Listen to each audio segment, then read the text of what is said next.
about what we've done and then what we're going to do. So far, we've talked about what is a negotiable instrument, what is commercial paper. Today, Candace, we're going to talk about a holder in due course.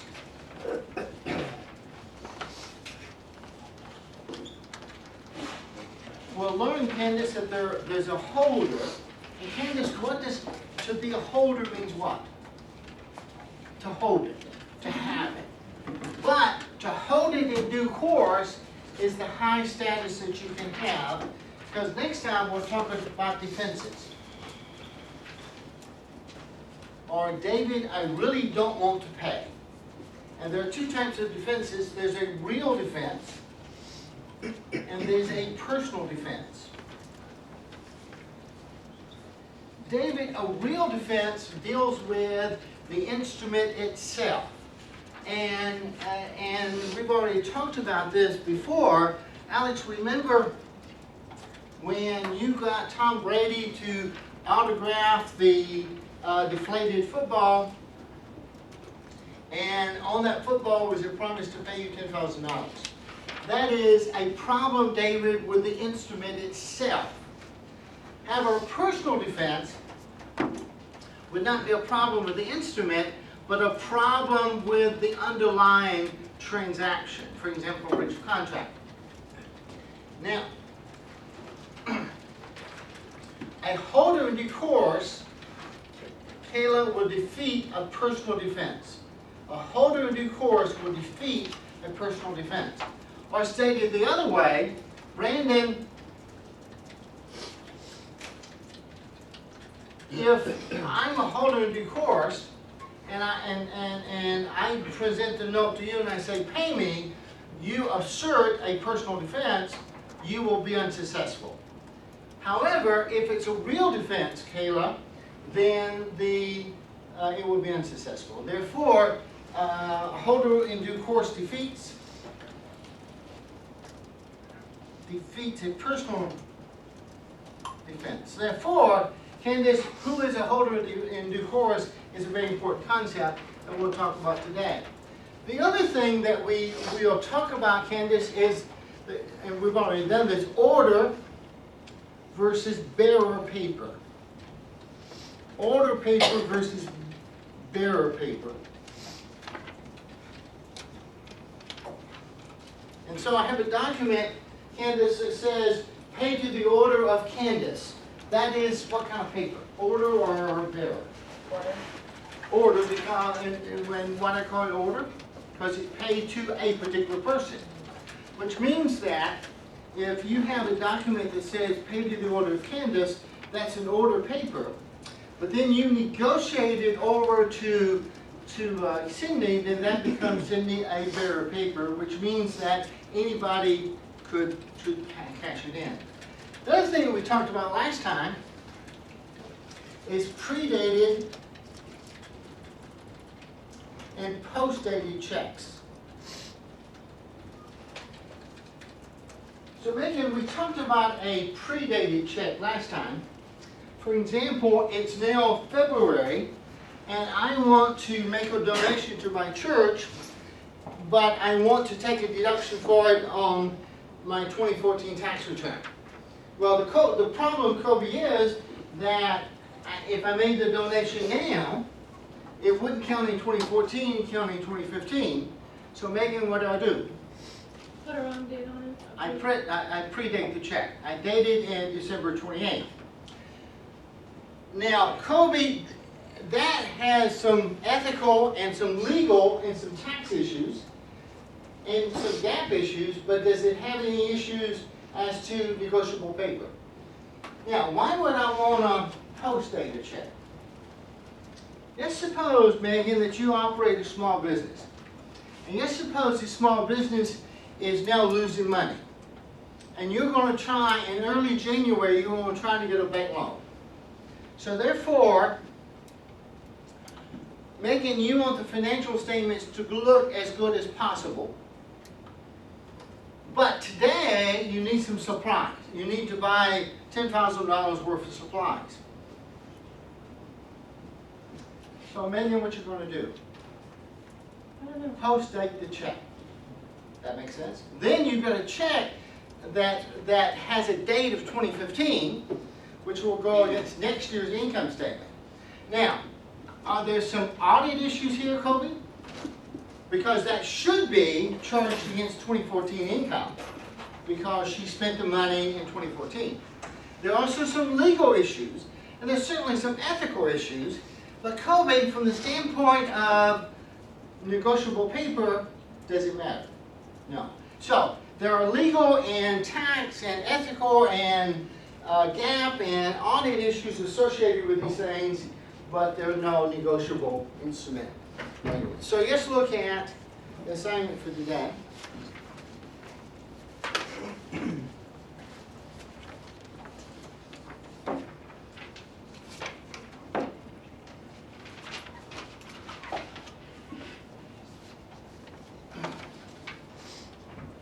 For 15, year 4, P.D. Stone obtained the following instrument from Astor Corporation for $1,000. Stone was aware that there was a dispute under the instrument because of the alleged breach, which, based on what I just said, Alex, would be a personal defense, because there's no problem with the note. The problem is with the underlying transaction. March the 1st, year 4, Willard Bank obtained the instrument from Stone for $3,900. Willard had no knowledge that there was a dispute, so therefore I think he takes with notice. Promises to pay the Astor Corporation or bearer the sum of $4,900, but then notice that Kobe, the figures say $4,900, but the words say the figures say $4,900, but the words say $4,400. And the maker may elect to extend the due date to March 31st, year 4, with interest thereon. So the question is, let's see what the questions are. This instrument is A, non-negotiable because of the reference to the computer purchase agreement. Kobe, does that matter? I mean, it doesn't have to be there, but the fact that it is there makes no difference, so that's wrong. B, non-negotiable because the numerical amount differs from the written amount. Doesn't matter. Which one controls? So therefore we have within the UCC a way to solve this dilemma, so that's not a problem. Negotiable even though the maker has the right to extend the time for payment, or negotiable when held by Astor, but non-negotiable when held by Willard. Now, let me think about that.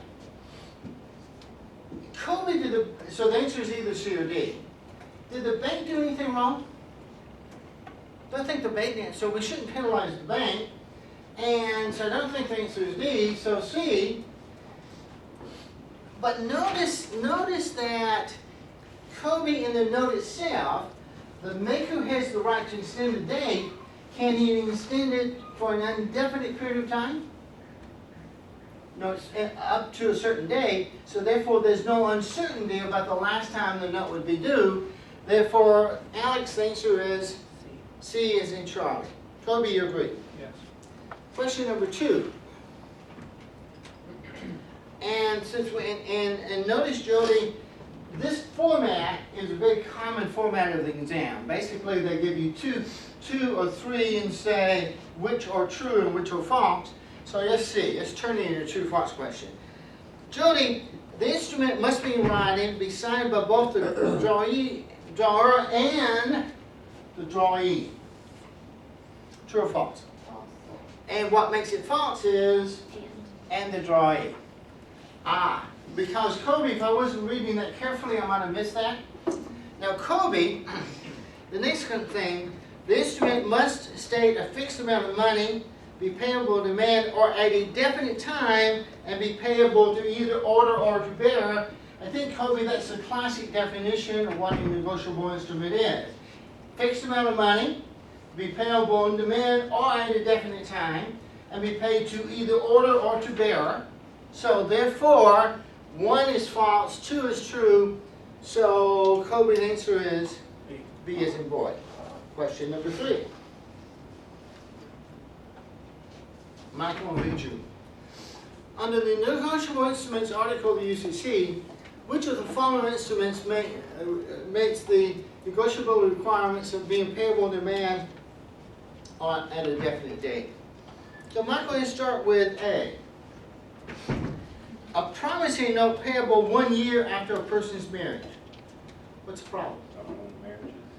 What if it's got a set date, like June the 18th? Is that right? June the 18th, 2016. That's a definite date. But do we know the wedding will actually happen? Not that it won't, but we don't know that for sure. So not A. B, a promissory note payable June 30th, year 1, whose holder can extend the time of payment until the following June 30th. Or a promissory note payable June 30th, whose maturity can be extended by the maker for a reasonable time. Benji, what's the difference in B and C? Michael? There's a definite time. There's a definite date in June 30th. There's a reasonable date, and so B is better than C. So far I think the answer is B. An undated promissory note payable 1 month after the date. And the problem is, it's undated. So if I say I promise to pay you in 30 days, but I don't know when to measure, therefore, Michael, this question revolves around what issue? The definite date. And the only one that has a definite date is B. Linda, you agree? I'm sure the wedding will take place. To which she says, hopefully. Candace and Taylor.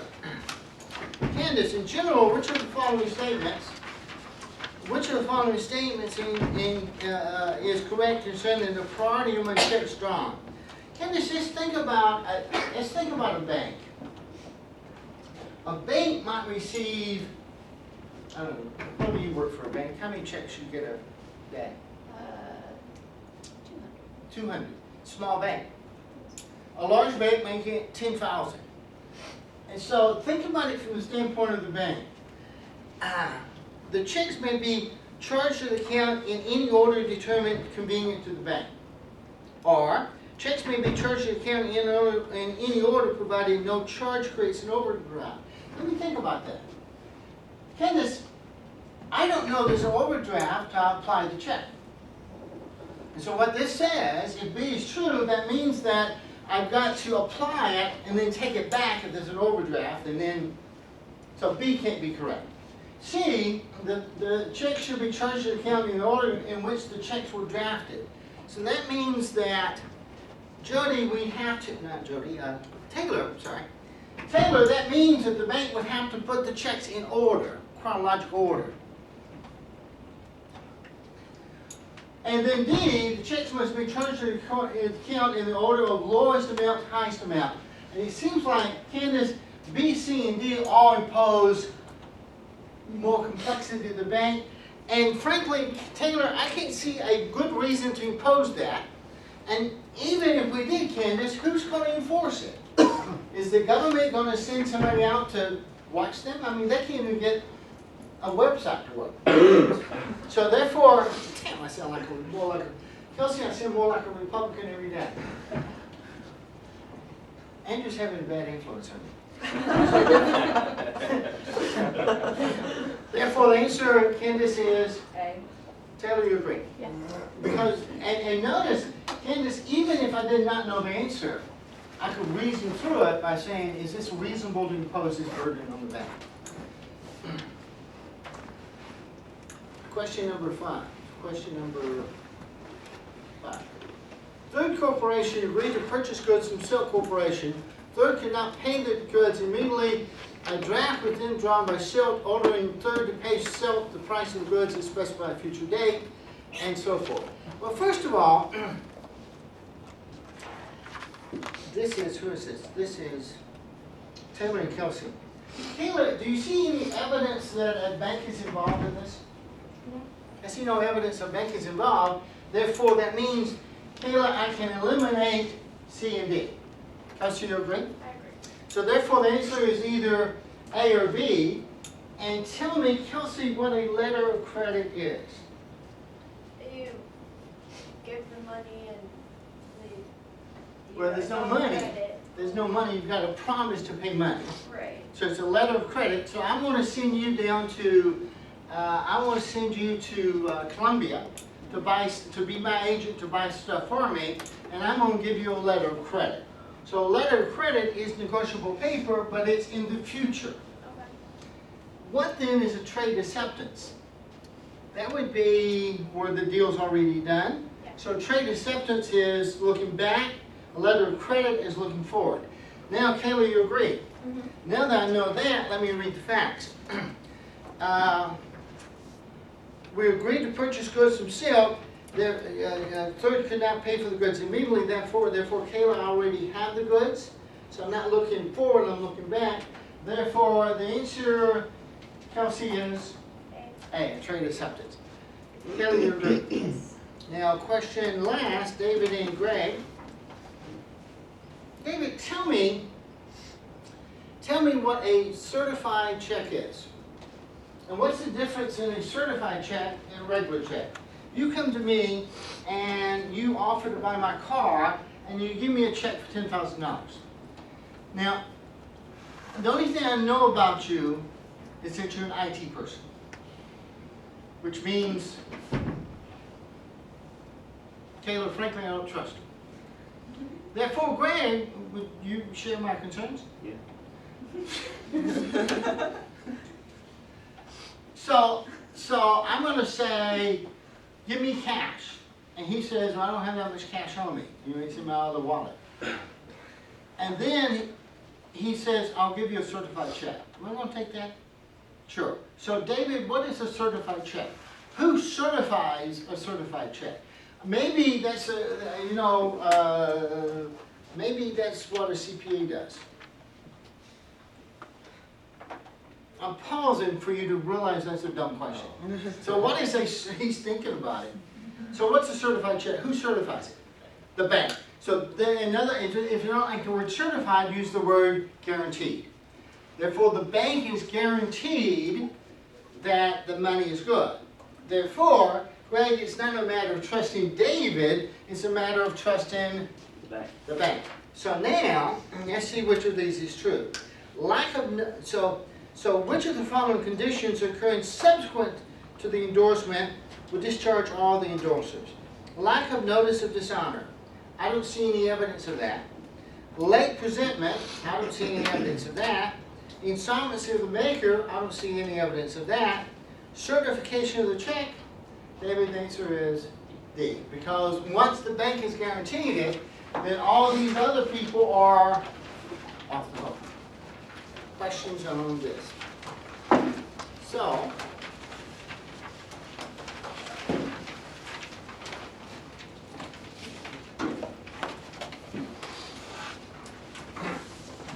and David, and to Michael. Oh, you gonna return the clicker one day? Last day class.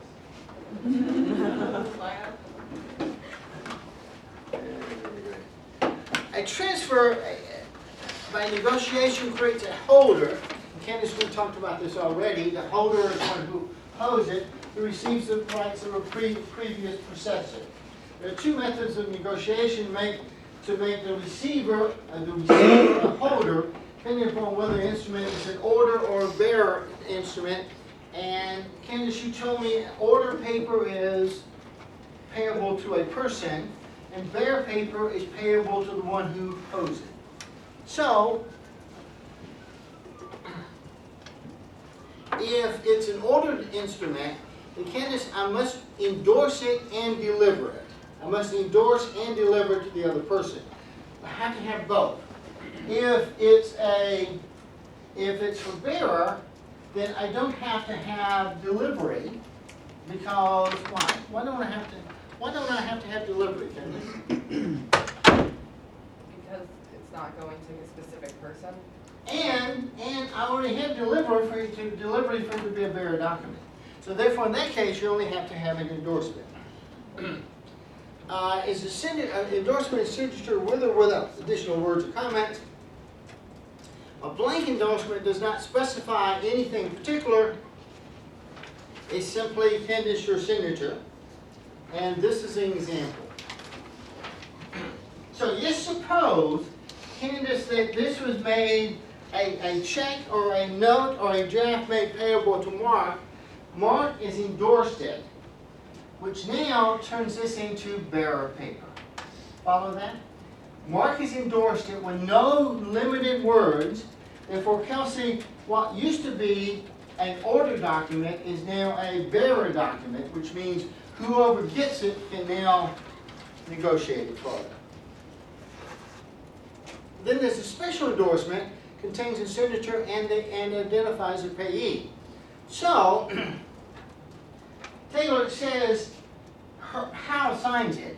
It says payable to William Hunter, which means who can, and let's suppose David steals it. David, the IT person, could he cash it? No. Unless he has a fake ID that says William Holder. Do you? Yeah, I'm in IT. Let the record reflect, he said, yeah, I'm in IT. So therefore, Kelsey, this is now an order document paper because it can only be negotiated by Hunter. A qualified endorsement, endorser who does not wish to be liable, he says pays to Allison without recourse, which Kelsey means Sarah is saying, I endorse it to Allison, don't come after me, without recourse. I promise nothing. Now later we'll talk about, later David, when we talk about defenses, we'll talk about whether this works or not. But basically, Kelsey, what she's now saying is, I promise nothing, without recourse. We've already talked about a special versus a blank endorsement. Restrictive endorsement requires the endorsee to comply with certain instructions regarding funds. For example, I could say, payable to Kelsey when she completes my tax return. So therefore you cannot negotiate it until you solve that. Or I could say, for deposit only to Kobe's account, which means, let me think about that. If I say for deposit only to Kobe's account, that means what, Kobe? You have to put it in your account, and then can you get the money? Yeah, you take it out of your account, but you can't get the money directly. Endorsement to pay only a named payee, which we've already seen. A trust, what does it mean to say in trust, Talini? We talked about this in advanced times. To say I hold something in trust means what? You're the trustee. Right, and you don't get a benefit from it, you just take it. So therefore you don't get a benefit, so you make a decision for somebody else. So therefore, David, if you take it in trust, if I send it over to you in trust for the benefit of Kelsey, that means that you can take the money, but you have to either give it to Kelsey or use it for her benefit. Okay.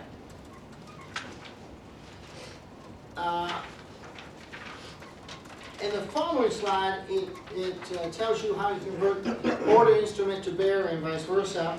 We've already talked about this, but let's look at it again.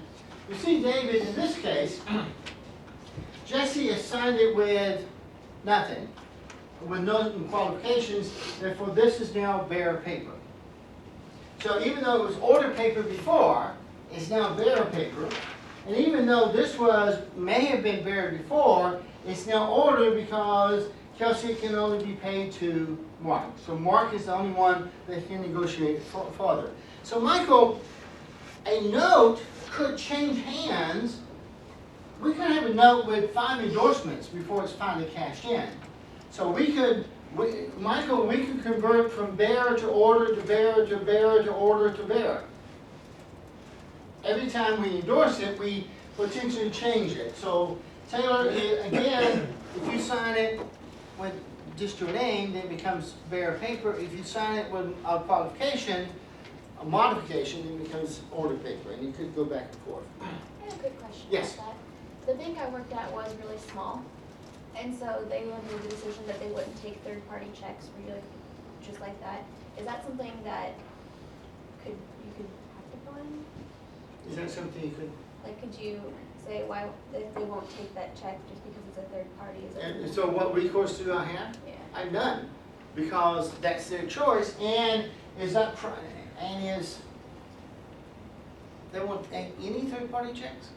Well, especially, mainly if it's that sort of thing, where it's been endorsed by multiple people, and it's been made to the order of one person, and it's been endorsed through 2 or 3 people. Oh, and so you think about that, and a small town bank, Yeah. see, I would think a small town bank would be more friendly than that. But I could see a small town bank not taking out of state, a check from out of state. I could also see if it's got 5 endorsements, does that make it more risky? And then, so therefore, and it seems like so what happens, so I write a check on the Third Bank of Alaska, which is the last bank they have there, the Third Bank of Alaska, and I present it to your bank. What does your bank then become? Your bank then becomes a holder. Is that right? Now, to get ahead of ourselves, Jody, would that bank be a holder in due course? To be a holder in due course, you took it for value, and you took it in good faith, and you took it without notice. Right. So therefore, that makes them a holder in due course. But they're still a holder, just in the stream. And remember that we said a real defense would defeat a holder in due course. Now, arguably, if the check has been endorsed 7 times, then there's reason to believe that there's some problem with it. Therefore, that means that there's a problem with the underlying instrument and they're stuck. That makes sense? But yes, suppose that suppose that the check was, and it wasn't for me, it was from David, and David had cheated somebody in a transaction. So we have breach of contract, but the bank doesn't, and that would be a personal defense, and so the bank would have no exposure there. But then, the problem here is, what if there's no money in his account? So it seems like the bank is being prudent and that it's limited in its risk. And do you think, Candace, the bank, from what we've seen so far, do you think, Candace, the bank would have the legal right to do that, to limit its risk? And what's my recourse? My recourse, if I'm a customer, Change bank. change banks. So let the market decide. Sounded like a Republican here. Okay. Does that answer your question? Yeah. Misspelled names. Endorsements should generally be identical to name or instrument. And Jody, my name is spelled, in fact, for the first 18 years, my name is spelled A-A-L-A-N. For the first 18 years of my life, I spelled it A-L-L-E-N until I looked at my birth certificate. So it's common that a name is misspelled, so somebody writes me a check to A-L-L-A-N. When I endorse it, I should endorse it how? You could do either or both. Well, the bank would take either or, but I should, on the UCC, I should endorse it as A-L-A-N. Except then my ID doesn't match it. Instrument payable to legal entity. But Brandon, what if the legal entity does not exist? Then it's not a negotiable paper. But it can be negotiated by Brandon, so it's payable to, what's the name of the corporation? Brandon Inc. And Brandon is an officer, agent of the corporation signs it. Alternative of joint payees. What if it says Peter and Kayla? Then Kayla, you both must endorse. What if it says Peter or Kayla, then either one of you could. So if it's and, both of you have to endorse it. If it's or, only one. Do you see that, Jody? And Isabel? Oh, we typically say at least have So maybe it's not as unfriendly as I thought. No, especially. Holder versus holder in due course. A holder possessing is the one, Candace, you told me at the beginning of class, a holder is the one who has the paper in her possession. Holder, and the instrument is drawn and endorsed to the holder. A holder in due course is a holder plus she takes it for value, takes it in good faith, and without notice of defense to payment. So, Candace, I think the most important ones are which ones? Well, let me restate the question. Which one is least problematic? I think number 2. Because number 3 sort of includes number 2.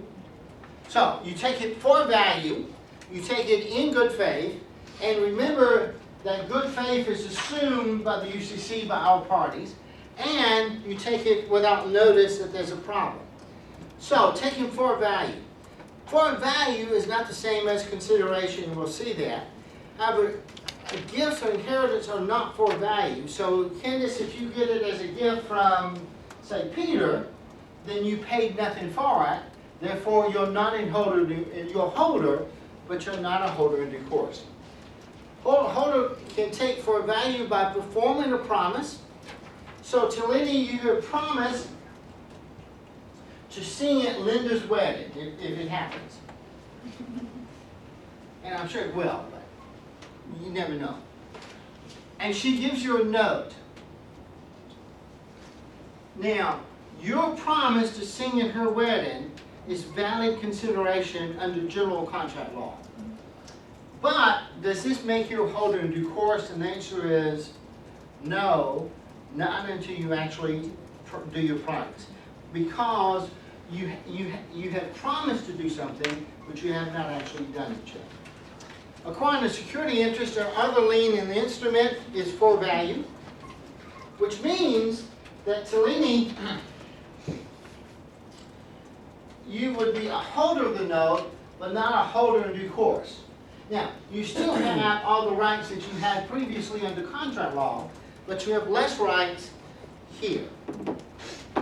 Taking an instrument in debt for an antecedent in a prior debt, notice Kelsey here, prior consideration does not count as new consideration, but it does count as for value, because I'm trading one note for another note. Given a reasonable instrument as payment, given an irrevocable commitment as payment, for example, Kelsey, with the letter of credit before, that we'll talk about next time. Taking in good faith, notice that, this is interesting, Taylor, it applies only to the holder, not to the transferor. Does that make sense?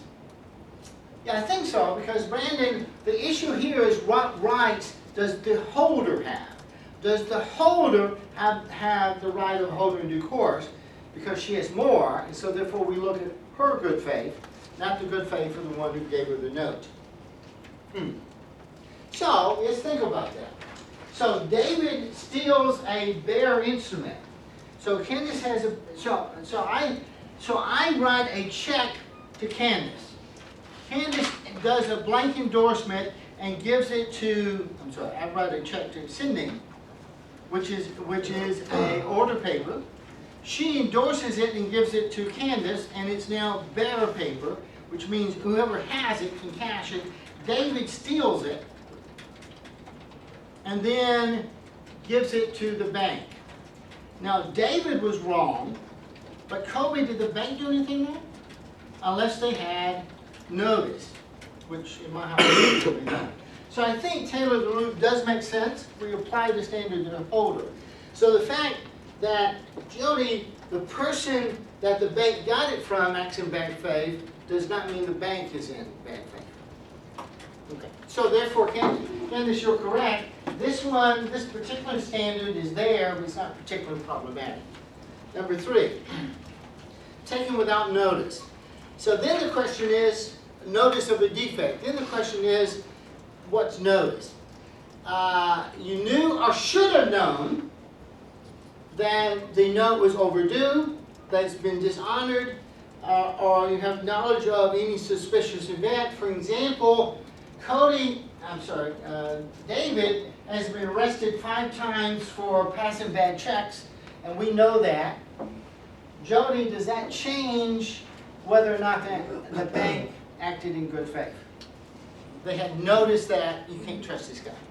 And I'm sure in a small bank, you have a list of people. I'm sure they do in the back room somewhere. There's a claim of defense of the instrument.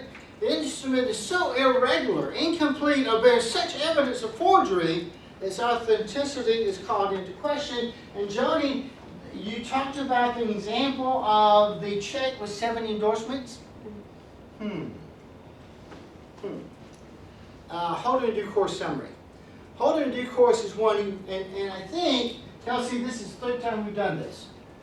Right. We did it as an introduction, then we did it talking about each one, and then we're doing it again. Holder in due course takes the instrument for value in good faith and without notice that there's a problem. So Alan is a great lover of opera, therefore he gives Cellini a promising note for her promise to give me opera lessons. Cellini, are you a holder in due course? No, No, why? because I haven't. You haven't done what you promised to do. Now you're a holder and you still have contract rights, but a personal defense would defeat your status. B, Cellini needs the money today in order to buy Linda a wedding gift, therefore sells the note to Candace. Candace, did you give value? So Cellini, you did not give value yet. Candace, did you give value? $450. Therefore, are you a holder in due course? C, September 27th, Alan finally pays Candace, and that's the money I promised to Cellini that Cellini sold to Candace. And I finally paid Candace on September 22nd, but I dated the check August 10th. Megan? Is she a holder in due course? Yeah. Yeah, because remember the date does not matter. What if the check is dated October 1st? Alex? She's still holding due course because Brandon, Date doesn't date matter. doesn't matter. And because I should be careful to say the date doesn't matter for purposes of Article 2 negotiable instruments. It does matter for other issues, but not in this world. A check with 2 different kinds of ink in the signature. What do you think, AJ? Kind of sketchy. So that looks like it's iffy, so that would be no. Sydney, you agree? Yes. A promissory note in the amount of $20,000 which was sold by $18,000. Craig, does that strike you as odd? Yes. Does that strike you as odd, Kobe? Yeah. It does? Sure. Isn't this a transaction that happens every day in the marketplace? It's called a discounted note. So Taylor, I have promised to pay you $20,000 in 60 days. You want the money today, you can't force me to pay you. Kobe has the money on hand. Now Kobe, you're not going to pay her $20,000 today for the promise that I would pay you in 60 days, are you? You're going to discount the note, give her 18, collect 20 from me, and pocket a $2,000 profit. Kobe, Taylor, why are you willing to take less today? To get it today. So Linda, does this strike you as odd? Or does this strike you as a normal, everyday occurrence? So, holding divorce? Yes. But now, and Kelsey, the tip-off that F was yes is what happens in G. Now, when we change it from 18 to 9, then Taylor, you must be desperate to give it a 55% discount. What do you say, Kelsey? It's a little bit more questionable. And Nat? Yeah. Not Nat, but Nat. So, holding due course? No. Matt, you agree? And again, the difference is that a $2,000 discount is reasonable. A $11,000 discount is not reasonable. A bare instrument, David, which is believed to be stolen. Not holding it. So it's not taken in good faith, and therefore, Kayla, the answer is no. Before we look at the issue spotters, the significance of being a holder in due course is personal defenses.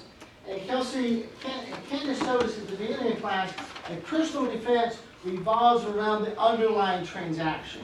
Doesn't have anything to do with the validity of the instrument. A personal defense will not work against a holder in due course, only a real defense. And a real defense, Alex, is when there's a problem with the document itself. So therefore, Kelsey, to understand the difference in a real and personal defense, you should be able to look at the note to tell if there's a problem, if it's a real defense. For a personal defense, you need to know something beyond the four corners of the note. Stay tuned to see what these are. An example of a real defense is fraud in execution. Again, remember Alex, Tom Brady, and deflated football. An example of a personal defense is a breach of contract. And when I say stay tuned, it's like we'll do that next time. But let's go back to the issue spotters. Issue spotter number 1. And tell me again, a holder of due course, David, is one who takes for value, in good faith, without notice. So issue spotter number 1. Linda, read the facts to me, and then Matt, tell me what the answer is. Nabil writes a check to Kurt and it says pay to the order of Kurt, and then Kurt turns it over and writes on the back of it pay to So- Adam. Pay to the order of.